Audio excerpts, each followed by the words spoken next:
श्री गणेशाय नमः। श्री गोपीजनवल्लभाय नमः। श्रीमद्भागवत महापुराण पंचम स्कंद अथैकोनविंशोऽध्यायः। किम पुरुष और भारतवर्ष का वर्णन। श्री सुखदेव जी कहते हैं, राजन, किम पुरुष वर्ष में श्री लक्ष्मण जी के बड़े भाई आदि पुरुष सीता हृदयाभिराम भगवान श्री राम के चरणों की सन्निधि के रसिक परम भागवत श्री हनुमान जी अन्य किन्नरों के सहित अविचल भक्ति भाव से उनकी उपासना करते हैं। वहाँ अन्य गंधर्वों के सहित आष्टी शयन उनके स्वामी भगवान राम की परम कल्याणमयी गुण गाथा गाते रहते हैं। श्री हनुमान जी उसे सुनते हैं और स्वयं भी इस मंत्र का जप करते हुए इस प्रकार उनकी स्तुति करते हैं। हम ओंकार स्वरूप पवित्र कीर्ति भगवान श्री राम को नमस्कार करते हैं। आप में सत्पुरुषों के लक्षण, शील और आचरण विद्यमान है। आप बड़े ही संयत चित्त, लोकराधन, तत्पर, साधुता की परीक्षा के लिए कसौटी के समान और अत्यंत ब्राह्मण भक्त हैं। ऐसे महापुरुष महाराज राम को हमारा पुनः पुनः प्रणाम है।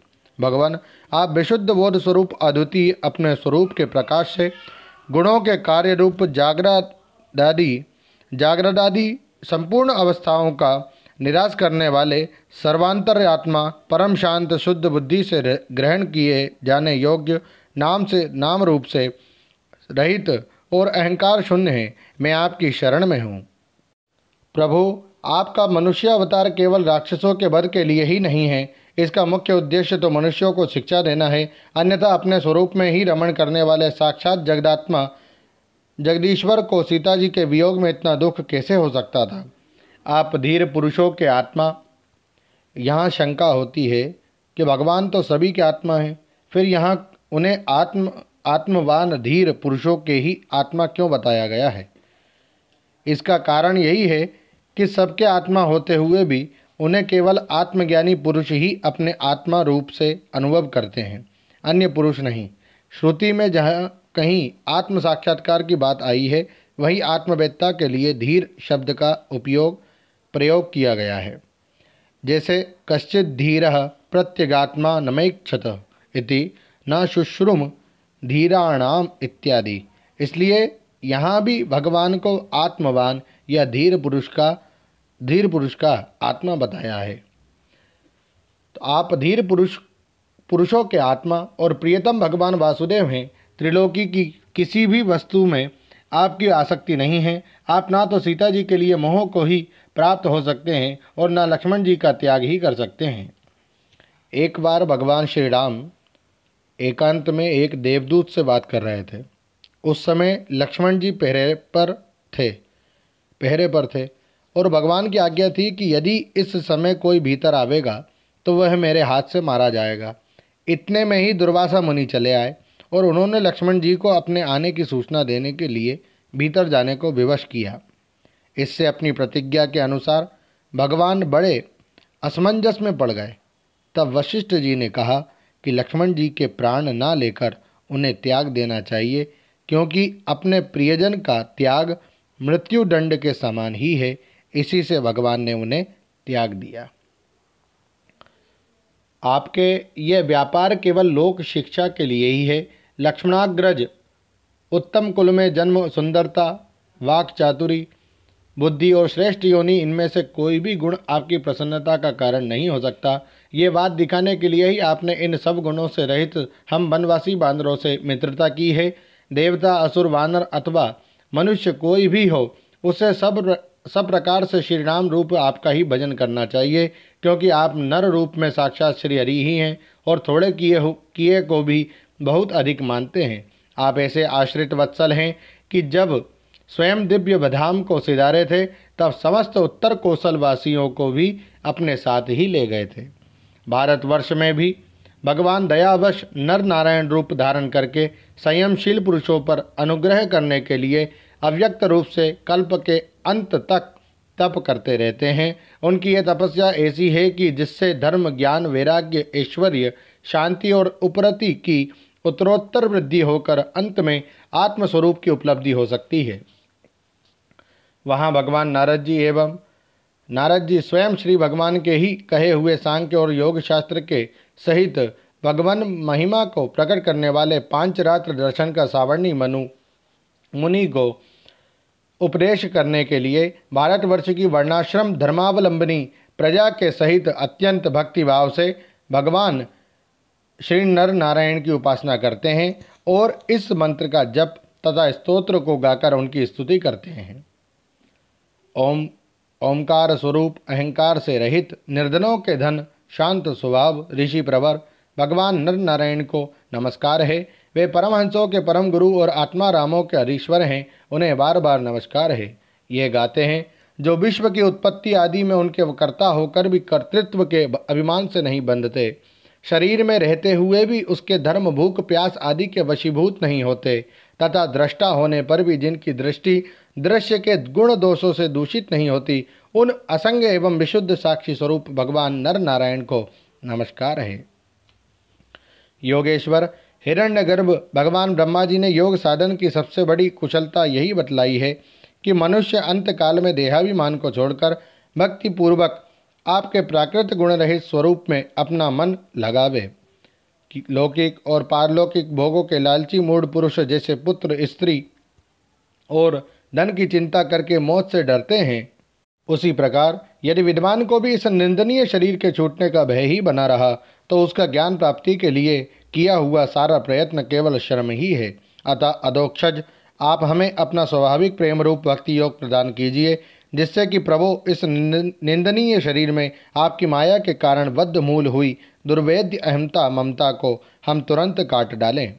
राजन, इस भारतवर्ष में बहुत से पर्वत और नदियां हैं, जैसे मलय, मंगलप्रस्थ, मैनाक, त्रिकुट, ऋषभ, कुटक, कूटक, कोल्लक, सह्य, देवगिरी, ऋष्यमुख, श्रीशैल, वेंकट, महेंद्र, वारिधार, विंध्य, शुक्तिमान, ऋक्षगिरी, पारियात्र, द्रोण, चित्रकूट, गोवर्धन, रैवतक, ककुभ, नील, गोकामुख, इंद्रकील और कामगिरी आदि। इसी प्रकार और भी सैकड़ों हजारों पर्वत हैं, उनके तट प्रांतों से निकलने वाले नद और नदियां भी अगणित हैं। ये नदियां अपने नामों से ही जीव को पवित्र कर देती हैं और भारतीय प्रजा इन्हीं के जल में स्नान आदि करती है। उनमें से मुख्य मुख्य नदियां ये है चंद्रबसा, ताम्रपर्णी, अवटोदा, कृतमाला, वैहायसी, कावेरी, वेणी, पयस्वनी, शर्करावर्ता, तुंगभद्रा, कृष्णा, वेण्या, भीमरथी, गोदावरी, निर्विंध्या, पयोष्णी, तापी, रेवा, सुरसा, नर्मदा, चर्मणवती, सिंधु, अंध और शोण नाम के नद, महानदी वेर स्मृति, ऋषिकुल्या, त्रिशामा, कौशिकी, मंदाकिनी, यमुना, सरस्वती, दृशद्वती, गोमती, सरयू, रोधस्वती, सप्तवती, सुषोमा, शतद्रु, चंद्रभागा, मरुद्वृधा, वितस्ता, असिकनी और विश्वा। इस वर्ष में जन्म लेने वाले पुरुषों को ही अपने किए हुए सात्विक, राजस और तामस कर्मों के अनुसार क्रमशः नाना प्रकार की दिव्य मानुष और नारकी योनियां प्राप्त होती है, क्योंकि कर्मानुसार सब जीवों को सभी योनियां प्राप्त हो सकती है। इसी वर्ष में अपने अपने वर्ण के लिए नियत किए हुए धर्मों का विधिवत अनुष्ठान करने से मोक्ष तक की प्राप्ति हो सकती है। परीक्षित, संपूर्ण भूतों के आत्मा रागादि दोषों से रहित अनिर्वचनीय निराधार परमात्मा भगवान वासुदेव में अनन्य एवं अहेतुक भक्तिभाव ही ये मोक्षप्रद है। ये भक्तिभाव तभी प्राप्त होता है जब अनेक प्रकार की गतियों को प्रकट करने वाली अविद्या रूप हृदय की ग्रंथि कट जाने पर भगवान के प्रेमी भक्तों का संग मिलता है। देवता भी भारतवर्ष में उत्पन्न हुए मनुष्यों की इस प्रकार महिमा गाते हैं। आह, जिन जीवों ने भारतवर्ष में भगवान की सेवा के योग्य मनुष्य जन्म प्राप्त किया है, उन्होंने ऐसा क्या पुण्य किया अथवा इन पर स्वयं श्रीहरि ही प्रसन्न हो गए हैं। इस परम सौभाग्य के लिए तो निरंतर हम भी तरसते रहते हैं। हम बड़े कठोर यज्ञ, तप, व्रत और दानादि करके जो ये तुच्छ स्वर्ग का अधिकार प्राप्त हुआ है, इससे क्या लाभ है। यहाँ तो इंद्रियों के भोगों की अधिकता के कारण स्मृति शक्ति छिन जाती है, अतः कभी श्री नारायण के चरण कमलों की स्मृति होती ही नहीं। ये स्वर्ग तो क्या, जहाँ के निवासियों की एक एक कल्प की आयु होती है, किंतु जहाँ से फिर संसार चक्र में लौटना पड़ता है, उन ब्रह्मलोक आदि की अपेक्षा भी भारत भूमि भी थोड़ी आयु वाले होकर जन्म लेना अच्छा है, क्योंकि यहाँ धीर पुरुष एक क्षण में ही अपने इस मर्त शरीर से किए हुए संपूर्ण कर्म श्री भगवान को अर्पण करके उनका अभय पद प्राप्त कर सकता है। जहाँ भगवत कथा की अमृतमयी सरिता नहीं बहती, जहाँ उसके उद्गम स्थान भगवत भक्त असाधुजन निवास नहीं करते, और जहाँ नृत्य गीतादि के साथ बड़े समारोह से भगवान यज्ञ पुरुष की पूजा अर्चा नहीं की जाती, वे चाहे ब्रह्मलोक ही क्यों ना हो, उसका सेवन नहीं करना चाहिए।